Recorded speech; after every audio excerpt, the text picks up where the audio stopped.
Want to quickly know the length of a wire? No need for a ruler, use an oscilloscope to get it done.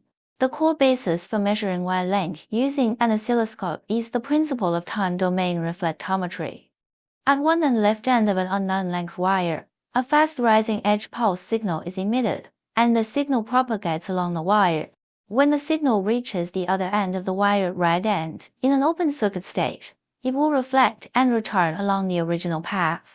The time difference between the emitting pulse edge and the reflecting pulse edge captured by an oscilloscope is the propagation time of the pulse signal back and forth in the wire. This is the formula for calculating the length of a wire. The key parameter is the signal propagation speed. The speed is equal to the speed of light c multiplied by the wire speed factor, with the speed of light c being a constant value. The speed factor of different wires is fixed. For example, the speed factor of network cables is usually 0.53.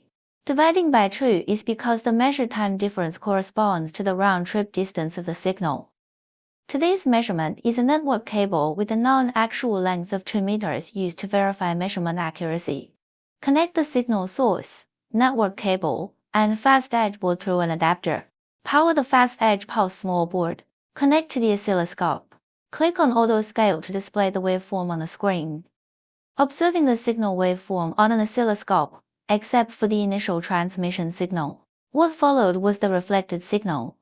Open the cursor measurement function of the oscilloscope and switch to manual mode.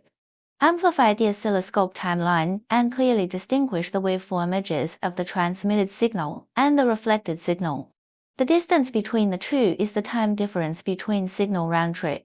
Align the cursor precisely with the edges of the two signals.